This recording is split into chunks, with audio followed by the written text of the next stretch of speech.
Welcome to the week when a lot of coaches start losing their jobs. Oh God, Mike, It's come true. on. The coaching carousel will start spinning now that the season's over for so many leagues and so many teams. It's already happened, in one or two places, and it's just a fact of life. And I thought I'd brighten your day with that. As if I didn't need it enough. I've been sick the last few days. This tournament has taken a lot out of me. Well, greetings to us all from Savannah, Georgia. What do you think of the place, or have you not been able to get out and about? So day one, we got here Wednesday and we didn't start till Friday. So Michaela Chester, she's doing sidelines for my crew. We walked around and got dinner and Savannah's adorable. We're staying right on the river too. I'm looking out at a lovely barge, holding a bunch of crates and stuff going past me. But no, it's an adorable city. I mean, there's awesome little coffee shops and yeah, it's super fun. I'm excited I think we're doing like a big dinner on Tuesday night after the game, or at least getting a few drinks. So I'm excited. But no, I've been pretty sick. So I've been dealing with that. But we pushed through and that's just what happens in this business. Well, thank you for sucking it up and making this. So Well, the let's games start have with been awesome. So it's so been the fun. I let's want to talk yeah about let's it. start with the SEC tournament because you're there Yeah. and it's first. Okay, so we're doing this Monday morning early, but Yes. tonight, Monday night, you'll be watching this on Tuesday. The 1, 2, 3, 4 will have played, which is what we expected. Even though Emily hasn't been able to been privy to, except for my texting, what's been going on in the mid majors. Man, what a fun, exciting, crazy last couple of days. It was almost like Yeah. March Madness. I mean, not upsets of that magnitude, but a lot of twos, threes, and four seeds won conference tournaments. Yeah. In the SEC, it all came down to the 1, 2, 3, 4. And even though, there was the nice feeling about Vanderbilt having a couple of wins and feeling good, you know, it doesn't do anything for the league. So what is your take on the whole tournament? Honestly, the SEC tournament's been awesome. I think it's exactly what people hoped for, and that we had some teams, that were not expected to get wins. A 15 seed like Vanderbilt, 14 seed like Ole Miss, both of them got two wins to put them in the quarterfinals. Yes, we ended up with the top four seeds. I couldn't have imagined that we wouldn't have gotten that unless maybe Florida beat Tennessee, which they kind of played themselves out of that one. But I mean, we've gotten really fun matches, and I think the attendance has been getting better every single day. Obviously, even like men's basketball tournaments, the first day, there's not that many people there.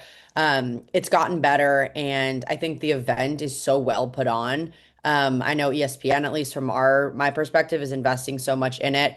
We're having a blast. The matches have been super fun. So honestly, I am absolutely loving it. And I really hope that other power conferences follow suit because it's been a really cool experience. And you have teams like Vanderbilt, who was in their first season in 40 years, who's able to make a run after having a pretty bad season all year. And just ending on a high note and playing postseason and getting that experience, I think is really beneficial for a lot of these teams that just didn't have a shot at it this year. So the SEC, which has had the most teams the last 2 years, this year on paper should get five teams in: Texas, Yeah. Kentucky, A&M, Tennessee, and Florida.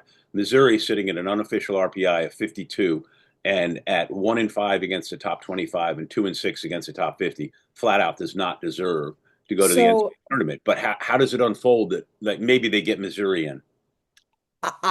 so calling the Ole Miss Missouri match. Missouri went into that match sitting at 47, I believe, in the RPI. That's a decent spot to be in considering you had one big win. They needed to win that game in order to probably push themselves into the tournament. They have two match points in the fifth set against Ole Miss and just completely fold. And I do not see a path of how Missouri gets in, but that's why the tournament's exciting. Obviously, if you're Missouri, you're not happy you're playing in the tournament because it knocked you out. It's been awesome though. I think that's what the postseason is all about. It's for these big upsets, and we see it in every other sport. That's why this tournament is really fun because there is so much on the line for these teams that are either on the bubble of making the tournament or trying to get better seeding. Texas has to beat Texas A&M or vice Yeah. versa to get Texas for the top four seed, A&M with a very outside chance. If A&M were to win the semifinal and then beat the other team in the final, could get a top four seed, not outside the realm. And Yeah. then Kentucky needs to win too, and then Tennessee 24 is just trying to play itself into a better situation. Yeah. Florida's going to get an And at-large. I know that this game will already be over, Texas A&M. I'm really excited for it. I think it's going to be a battle. The first one that we saw this season, Texas A&M ended up winning in five. But when you look at seeding as a whole, Texas right now would have one of those top four seeds or one of four top overall seeds. Texas A&M, although I mean, last week they were 11th in the RPI, they're slowly moving up, but I don't see how you, if you beat Texas twice in a season and you beat Kentucky, I don't see how you leave A&M out of that top four realm because you have two wins over Texas. You beat Kentucky, that'll also get a top four seed. I don't know. It depends how the rest of the week shakes out, but A&M could absolutely play themselves into one of those. Well, this week's unofficial RPI, because shocking, the NCAA hasn't updated today, but we're going with the Fig stats. But it goes Nebraska, Texas, Arizona State at 3, Kentucky 4, Creighton at 5, Yeah. and Pittsburgh at 6. And we could move over to the ACC right now because big wows coming up this week, huh? And you got Big ones. I'm so excited. Georgia Tech at 41, North Carolina, which is ranked so much higher than its 49th RPI. But Wednesday, Pitt, Louisville, Georgia Tech, Stanford. Saturday, Miami, North Carolina, and Pitt, Georgia Tech. Ooh. How crazy is it that UNC is basically at 50 in the RPI and questioning a spot in the tournament? But up until We this had them at week, 16 in I our would say meeting I had poll. them in my top 16. They've been ranked. It's crazy, but I mean they've knocked themselves out of that with two losses to Florida State and Miami last week. So that's a really tough losses for them at a bad time. Emily and I were scrambling to get going here and get this out, knocked out this morning. You forgot to put down Stanford Louisville on Saturday to finish the Oh, regular season in the didn't ACC. see that one. That's a possible top four, seed match too. Speaking of which, Emily and I on Sunday night will have our annual talk to a whole bunch of people after the selection show Zoom, and probably I ought to start planning for that, Emily, and start making contact with some people. But why so early? It's only Monday. I'm living on a day-to-day basis right now. I'm just trying to get through. Like somebody reminded me, if you don't buy your frozen turkey today, it's not going to defrost in time for Thursday. So whatever. In People case forget. for those of you who do Thanksgiving, um, we're going Cajun style, the deep fried. Love that. Ooh, Yes. fun. And if you haven't clicked off yet, please, if you're not a subscriber to 900 Square Feet, the only all volleyball email, please sign up. The link is in the YouTube bio and or at 900squarefeet.com. Yeah, the ACC been way fun. The Big 12's had a couple days off, in essence. According to your notes here, the teams on living on the edge, Utah at 35, got to get in. Utah's got to get in. What Beth Lanier has done this year, coaching that Yeah. team, and with all the injuries they had and the way they've showed such resilience. And then Cincinnati at 43, what a late charge and doing a great job. But Daniela Tomic, Daniela, who took the job from Bowling Green, who I've known forever, and has done such a great job there. And Arizona at 44, another team. Coach Rita has done a great job with them. Matches Wednesday, Baylor TCU, Kansas Iowa State. Iowa State's one of the great stories this year. Yeah. UT BYU. What is? Utah. Thank you. That's like, wait, that's not Texas. Cincinnati, Arizona State. A lot of big Cincinnati, Arizona State or Arizona on Friday, and then BYU, Colorado, Kansas State, Indiana, Iowa State. Your acronyms are killing me. ISU in the Big 12. Well, who else I, could it be? I will say that Friday game, Cincy, Arizona, is essentially a game to play into the tournament. So yeah. whoever wins that might get a bid, and whoever loses that might be out. Um, Wacky thing. Since let me just catch you up to date a little bit because I teased you and told you that I would. But uh, Central Arkansas, the Sugar Bears, seeded fourth, won the ASUN. Third seeded Tulsa upset top seeded Rice in the American Athletic. Dayton, which went into the tournament on a million game winning streak, lost, and second seeded Loyola won the Atlantic 10. Second seed in the Big South, High Point won. Third NCAA bid in a row. Nice. Campbell Fighting Camels. You go, Greg Gural, and your team back in the tournament. I couldn't find my Fighting Camels T-shirt is only a picture of a camel. Wasn't as good as San Diego, which wrapped up the West Coast Conference, which still has regular season matches to play. UTEP, and speaking of which, UTEP got Yeah, whoa. an 8-1. UTEP got knocked off in Conference USA. there are at least five teams that are not in the Power Four who will get at-large bids. UTEP, Rice, Xavier, which lost to Creighton in the Big East tournament, Marquette from the Big East, and South Florida should from the American Athletic. So that's five spots taken away by at-larges, or that the Power Four is hoping for. Um, Yeah. there were upsets galore. Fourth-seeded Toledo, the Rockets, back into the tournament for the first time, winning the MAC after Ball State ran away with it. Um, uh, let me go quickly here. Oh, the nuttiest one is eighth-seeded Florida A&M in the SWAC, winning the SWAC. Third-seeded Wofford, great match against Tennessee State, ETSU. What an exciting match to win the SoCon. Um, and Arkansas State and James Madison, if you got to watch it, was seriously really good volleyball. James Madison is a so-called bubble team. Um, there's teams that are hot, like Utah Valley and South Dakota State. The Jackrabbits are in the Summit League play tonight as we talk. There you go. Cut you up on those. I mean, good stuff. One that stood out. I think Toledo new head coach, Brian Wright, right? He first year head coach. I don't know the last time. I feel like that doesn't happen very often. Yeah. Um, did we talk That's about the fun. Big Ten? No, we didn't talk about the Big Ten. We have not talked about the Big Ten. We got to. I'm excited for this week.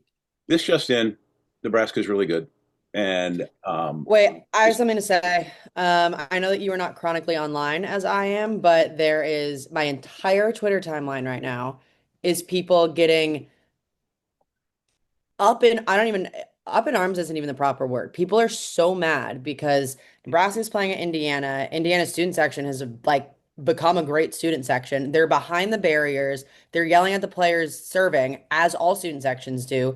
It's blowing up online about how horrible this student section is, how these two people should never be allowed in games anymore. Have we lost all semblance of normalcy of what college sports is? Is this what we're doing now? Are we getting mad at student sections for being behind a barrier and yelling at servers like they do in every other arena, not to mention every other Big Ten arena? well, it's the one video picture that's going around has these two or three kids who are dressed up like they were coaches, and they're holding coaches' Yeah, it's clipboards. hilarious. Yes, yeah. Um, leave them alone. Whatever. Who cares? As long as they don't uh, curse or throw things I don't at even care if they at the curse, as long as student. they don't throw things. Like, Well, what are we saying? me of a filthy mouth. I don't mind that, except that there's lots of little kids and people who would be insulted by it at a match. My thing too is like it's also Nebraska who clinched the outright Big Ten title on their court and crushed them in 3 sets. So like it's clearly not affecting the players as much as it's affecting the people sitting on their couch. Yeah, I think this is correct. I think the second set was 2020, and then they pulled away right at the end. But nonetheless, yeah, Sure. you were deep in the throes of the SEC. Come on. Yeah. Um, I mean, I don't know. I woke up to all this nonsense and I was no, like, this is the dumbest thing I've ever seen. yeah. I went to Tufts last week, by the way, for the first round of the NCAA tournament, D3, Oh, and it was way fun. Tufts was great. The hospitality was great. Cool old gym that's been renovated. I kept trying to quantify the play, like East Texas Baptist State, or not East Texas Baptist University, not state, is the number one seed. And I was looking at them trying to see, all right, how would they do as a D1 team? And I just couldn't get a handle on it. They played Maine Maritime, which had 9 players, and okay. they were probably the 64th seed.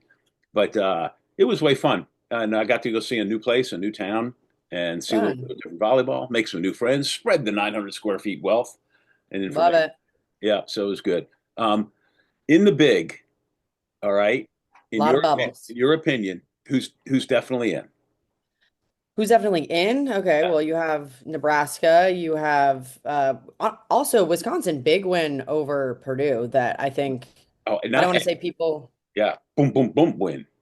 boom boom boom win. Charlie Furbringer back completely changes the way that Wisconsin runs their offense. They look great. Nebraska's in, Purdue's in, Wisconsin's in, Indiana's in, Minnesota, USC, Penn State, and then things get dicey. So you have those seven.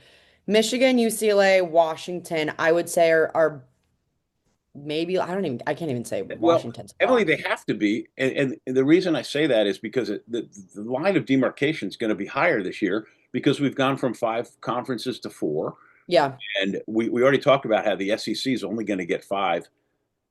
barring Yep. something really unusual. So those other bids are going to fall to the other three conferences, the ACC, The, Big 12, and Big 10, and there just are not a lot of non-Power Four conference teams that are going to get at larges. There just aren't. They're just not out there. Yeah, I agree. I think the issue with for Washington specifically is they don't have any big wins. They're 0-9 against teams in the RPI top 25. You look at even Illinois or Oregon, who have Illinois has one, Oregon has two. So it just in terms of bubble teams, and I know what the committee cares about. They obviously look at RPI really heavily, but then it does factor in of whether you have those big wins or not. I would personally put Illinois in over Washington, but you never know what's going to happen, and it's going to be an exciting last week. And I will say Washington doesn't have any big games this week, so they really need to win there too. Where Illinois has a tough week, they play Indiana on Wednesday, which I mean maybe they get a win there. If not, it probably boosts their RPI. If I had to guess, Illinois would get in, and Washington might not. The Illinois record of 1-9 against the top 25 is that's sobering because if you had asked me, I would have said, "Oh, they're probably like 4-6 or something like that," just from thinking about it all season. Yeah, Not 1-9 is pretty brutal. yeah, it's tough Um, conference. They played a pretty tough schedule too. yeah. What do we got? Wednesday, Purdue, Minnesota, USC, Michigan State, UCLA, Michigan, Illinois, Indiana, and Friday, Penn State, Nebraska, UCLA, Michigan State, and USC, Michigan. Did you miss any in there? I don't Uh, think so. A lot of RPI games. I'm doing Penn State, Nebraska on Friday, which I think because there's a Nebraska football game, the only flight that I could get was either at 8 a.m. on Thanksgiving or Friday morning. So I'm flying in the day of. I was like, I'm not doing that. Flying on Thanksgiving Day is the greatest. The airlines are empty. It's you have I it's agree, but I'm not going at 8 a.m. to spend a full day in Lincoln with nothing to do. even if you go to Lincoln and you have a full day with something to do. I didn't say it. That was Lee who said that. Cater Brewery in downtown Lincoln, one of my Oh, all-time favorite beers and places. And downtown Lincoln's love very it. cool. Oh, Uh, it's the best. I spent the last few Thanksgivings Not there. on Thanksgiving It's Day. been Nothing's going awesome. to be open except for the restaurants that are catering to the Thanksgiving crowd, and not too many of those. And I had a really good steak there a few years ago on Thanksgiving that I loved. Since then it's just been like Chinese food, but I'm happy with that. um, you got it's Monday, so you got tonight. You got the semifinals. Tomorrow, you got the final, and we have 13 or I don't know. We have 12 or 13 900 square feet top 16 media poll voters, and at least four of them were at the SEC tournament. Eric, Sam was there earlier. Michaela's Yeah. doing a great job on the sidelines. You're there. Um, and anybody else? Um, Eric, McCullough, Sam. Yeah. I Sam think, came and yeah. went, right? Wait, the season? No, this for the tournament. He didn't. He was there and then left, right? Oh yeah, Sam did the first 2 days and then Eric filled in. Eric had I think he had Yale, Harvard football. So he had to do that. And then yeah, came on Sunday and we'll be here for the rest. It's been really fun. It's funny, the arena's literally freezing and we have our production crew here is just incredible. And we have an awesome runner. So essentially a runner is like if you need literally anything, like we're on air and I need a water or like I don't know, a tea or Advil, or people in the production truck need things. Like there's this person's specific job is to just like go get people things and like make sure everyone's taken care of. They're amazing. And I think it was day one. Sam mentioned how cold it was in the arena. All of a sudden, a blanket appears. Like someone throws a plush blanket at me, and I'm like, "This is the best thing ever." So yesterday it was so cold that Eric was like, "Give me your blanket," and we're like basically sharing a blanket at the booth. It was just like it was such a mess. But I'm so happy to be back with him. I haven't seen Eric in like a week, and he's one of my favorite people. But don't tell him I said that. And if he's watching, I'm lying. And he does a very good job. And I must tell you, He's great. Kevin Barnett, Missy Whittemore, what a great combination. And Yeah. Barney is so refreshing. Those of you who have not listened to Kevin Barnett do play-by-play, who is so honest, so real, so refreshing, so blunt, but I just love it. We need more guys like Barney in our sport. Um, you know, I got places to go and people to see, and you got a whole lot of work to do. She is Emily Ehman of this week, the SEC Network. And next week, is it Big Ten Network? Yeah, Friday on BTN. And then Sunday night. We'll be back at you. What we're going to do is do our Zoom, and then we'll post it on YouTube, and we'll also include it in 900 square feet the next morning, but we'll get it done. Each year, for those of you new to this or us, we interview as many of the who's who going into the NCAA tournament as we can in rapid fire, and it's really fun. About half an hour after the NCAA bracket is announced, and this is the most exciting week. It's right up there. It's pretty cool what's happening. Yeah, it's been fun. It's been fun to be here in Savannah. Like, again, I think this tournament was an awesome idea. The execution's great. The level of play has been awesome. Obviously, the semifinals will have already happened, but they should be really, really fun. And A&M and Texas right now look really good. Texas looks a lot better than I think we've seen the last few weeks. So should be fun. And Kentucky is Kentucky. So we'll see. All right. See you Sunday. See ya.